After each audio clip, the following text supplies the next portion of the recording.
when I was mayor of Ormoc City, I did not know that he was throwing infectious waste. Yung mga carcass galing sa dressing plan niya, tinatapon niya pala dun sa landfill area namin. How did I find out? Because one of his trucks, Mr. Chair, nasiraan sa highway. Pagdaan namin, nagrereklamo yung mga tao, ang baho. Oh, ang baho. That's it. Tatlong araw na. Tatlong araw, mabaho. And then I found out that he was throwing it. He got mad at me. Kasi nga, pinagbawal ko. So, And that was the turning point. Even if we were if we are friends, Mr. Chair, kahit magkaibigan tayo, basta mali ang ginagawa mo, pasensyahan tayo. Let us follow the law, Mr. Chair. Ganun ako katigas. Kaibigan tayo, walang problema. Pero pag nilabag mo ang batas, lalo na pareho tayo na mayor, may problema tayo dyan. Honorable Ramon Oñate, Municipal Mayor Palumpon, Leyte. Is he around? Yes, Your Honor. Good Okay. afternoon. Are you the one being alluded to as Ramon Oñate? Yes, sir. Okay. Due process, we are giving you the opportunity to explain. I got that title when I applied for a titling in 2005. And then, given with the title, I presume that it is A&D because they gave me the title, sir. Next question. I was a practicing lawyer. And before any title could be issued to you, there are certain requirements. What requirements did you present to the DNR in order that you could be given a copy of the title? I cannot recall, sir, Oh. in all honesty. Do you have any position way back in 2005? No, None. none. Not even a barangay captain? Yes, sir. O DNR, you are more knowledgeable than the mayor. Bago ba kami makapag-apply ng patent, ano requirements? Can I answer, Your Honor? Yes. The requirements, Your Honor, for application of profit patent title is that the land should be classified as alienable and disposable in the That's first number place. one, alienable and disposable. Yes, Your Honor. But in this particular case, the land is timberland. Yes, Your Honor. Okay. Next question, aside from that. The The applicant applicant must be a natural-born Filipino citizen, Your Honor. okay. Second, third, The applicant should have been in occupation of the land for continuous occupation for at least 30 years. 3 years. 30 years. What else? And of course, the documentary monuments of title, which are probably how the applicant got hold of the ownership of that or possession of the land from whoever was the original owner of that land. So there should be a deed of conveyance or documents to support his claim over the By the property. first and second or third possessor. Yes, sir. Because Transferring. yes, There sir. must be also a tax declaration in favor of the applicant. Yes, Your Honor. So, paano natin makomplete to kung timberland? I don't really know. Well, anyway, it's up to you. According to the mayor, nag-apply siya. Ginrent you. He does not know he's not a lawyer like you. O kasalanan ba ni mayor yon?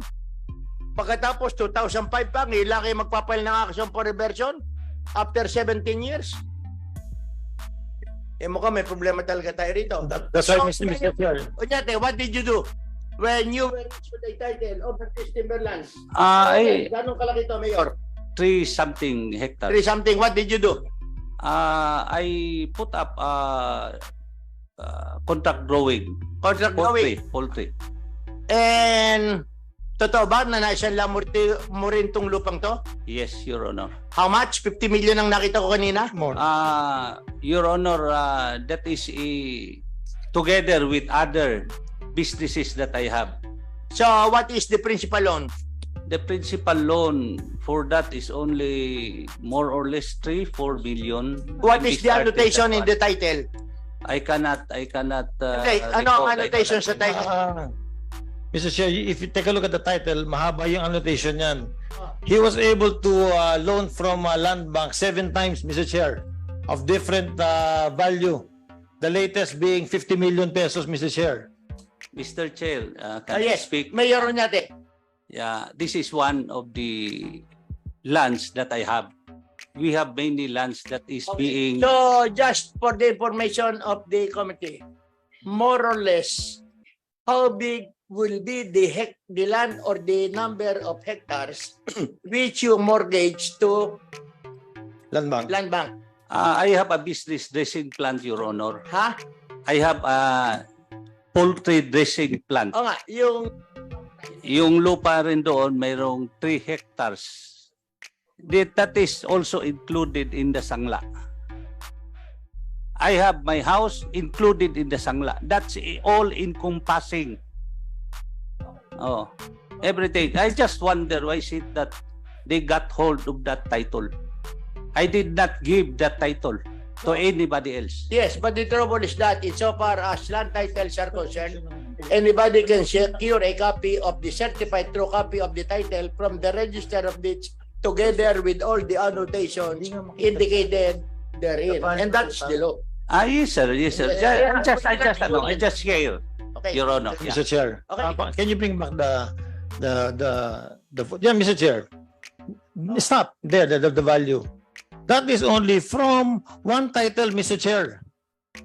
The annotation, this is what is annotated in that one property. In 2006, 5.5 million. In 2008, 6 million. Up until 2019, 50 million ang nautang niya. And that is the property in Barangay Latosan, in Zachary Farm. Ito yung niraid ng NBI na hindi chinek ng DNR. They only investigated on this property after 17 years, Mr. Chair. So you can see clearly, ito talagang ano to, this is already plunderous, Mr. Chair. And this is a big offense with regards to the Forest Land Act, Mr. Chair.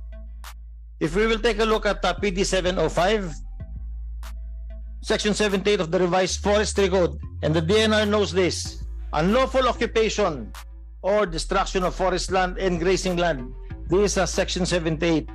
In case the offender is a government official or employee, he shall, in addition to the above penalties, be deemed automatically dismissed from office and permanently disqualified from holding any elective or appointive position. Mr. Chair, etong batas na to, pinasa natin yan dito sa Kongreso at hindi ito dapat binabastos. Sinusunod ito ng ating mga departamento, lalong-lalo na kung ang mga tao ang mga tao ay taga-gobyerno at lalong-lalo na kung mga taga-gobyerno ay opisyal ng isang local government unit. Mr. Chair, please. I have a clean title. Yeah. Yeah. So as a layman, holding of a title has in my mind that is alienable, disposable because they gave me the title. One, why I am made a culprit with the title? Why I will be blamed on the title?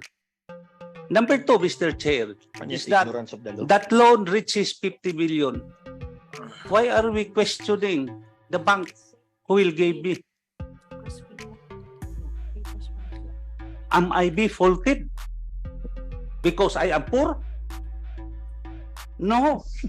The law, Mr. Chair, the law is the businesses in the Philippines is open to all. Mr. Chair, you know, ignorance of the law is not acceptable. No, that's not ignorance of the law, Mr. Chair, please. That's not, it is not ignorance of the law. It is a title given to me. That's a clear title, Mr. Chair. Okay. So what's the pleasure of Congressman Gomez? My pleasure, Mr. Chair, is to apply all penalties pertaining to the Forestry Act, Mr. Chair. So Not just to the mayor, but to our ailing employees of the DNR and the regional office, Mr. Chair. So there will be court cases to be filed. Yes, I recommend, Mr. Chair, that with these offenses, I recommend, Mr. Chair, that the committee will come up with a report and a conclusion, and that we will file this to the Ombudsman, Mr. Chair, and that they should be charged. Mr. Chair, please. After due process, Mr. Chair. Okay, so in other words, Mayor Orñate, you are given a period of 30 days within which to submit your position paper in order to answer the allegations of Congressman Richard Gomez. Yes, Mr. Chair. Due process, I'm willing okay. to submit. And Mr. Chair, it is good, it is nice that the good secretary is watching us online. May I recommend, Mr. Chair, that the good secretary transfer all these heads of the different departments to another region, Mr. Chair. Because they're so familiar with the people around it. They're so familiar with all the illegalities of insider offices. So I suggest, Mr. Chair, that we recommend and ask the secretary to move them out, to transfer them. And the recommendation is for us here in Congress to enact, to follow the law. Charge them. Process. All these DNR officials are hereby directed to answer why they should not be transferred on the basis of the motion of Congressman Richard Gomez. Due process. Sabihin nyo kung bakit kayo hindi dapat i-transfer. Okay? And lastly, Mr. Chair, Yes. without the FLUP of Palumbon, there should have been no approved CLUP. Hindi kayo pwede magkaroon ng CLUP kasi nga wala kayong FLUP, no? And with regards to the land bank, Mr. Chair, in their position paper, sinabi nila doon that they will follow the recommendation of the committee.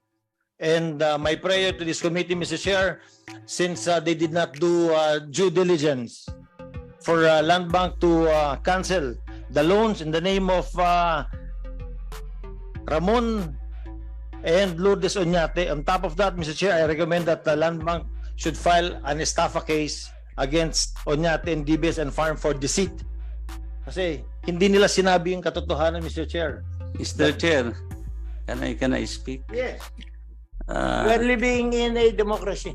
Yeah, this is single out on my family, Mr. Chair. Yes. Congressman Gomez was with us when we have the inauguration of all those. Yes, I was there, Mr. Chair. Yeah.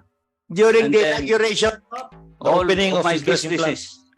All of my Richard, businesses. Congressman Gomez was Yes. aware of all these circumstances. Maybe, but then we were together. So you were Our friends political before. party. Oh yes, Mr. Yes. Chair. You We belong were to... friends.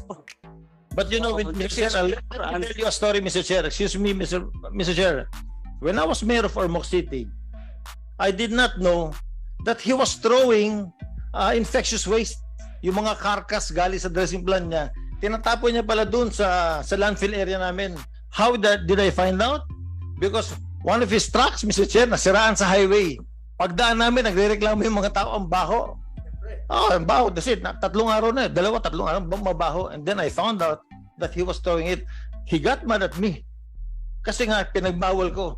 So, And even that was the turning point. even if we were Then you even if participate. we are friends, Mr. Chair, kahit magkaibigan tayo, basta mali ang ginagawa mo, pasensyahan tayo. Let us follow the law, Mr. Chair. Ganun o katigas, kaibigan tayo, walang problema. Pero pag nilabag mo ang batas, lalo na pareho tayo na mayor, may problema tayo dyan. Mr. Chair, So you can see, I- Mr. Yeah. Ormoc has a landfill And So- that landfill is for Ormoc only? Yes. for everybody. No, Ah, no. who was the one who established that landfill? Ormoc. Oh, siyempre, mayor din ako pag nag-establish ako ng landfill para lang sa aking LGU. Yeah. But then, Unless na sinabi namin pwede ibang LGU, pero meron kayong tipping fee, magbabayad kayo. Libre ba o may bayad?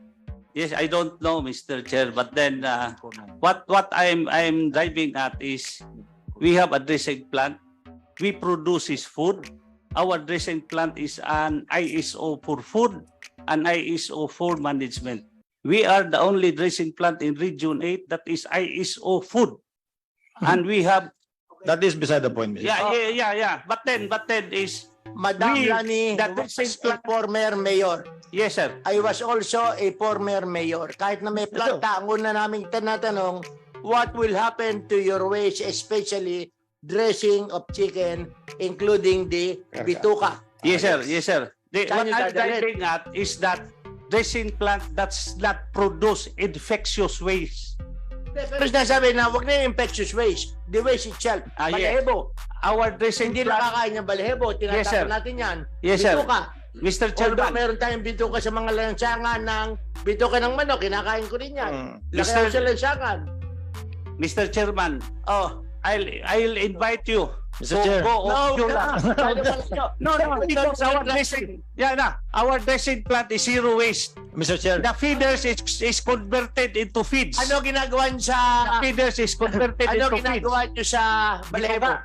Yeah, feeders is converted into feeds. Sa palong ng manok, ano ginagawa niyo? Feeds. Palong? Palong, yes, feeds. And then the intestines is converted into biodiesel. Oh, eh bakit nahuli kayo ni Richard? Oh, that's his allegation. Hindi Mr. totoo yun. Chair. Hindi. Okay. Mr. Chair, I think we're debating from the real purpose of this Yes. resolution. Malayo na tayo. I think the first problem is how the area was titled. Yes, sir. If it's a timberland, it seems that there's a connivance between the mayor and the officials of DNR. I am not Whoever the is mayor the- at the time. The brother was the mayor Okay. at the time. brother was mayor. With you as the owner of the land. No? Yes, sir. As I can recall, that land has a tax declaration as early as 1965. If my mind is correct. But it is mentioned that it is a timberland. It was a timberland. It was never declared as alienable and disposable. If it is not, then it's impossible to be titled without connivance. I do Because not know first, that if one, you're Mr. an Chair. applicant of a land, if it's vacant, when it's timberland, it has first to be declared as alienable disposable. So by that time, you should know if it's A&D or timberland. The land, Mr. Chairman, is besides the national highway. Yes, but the classification. The national highway was concreted as early as 1997.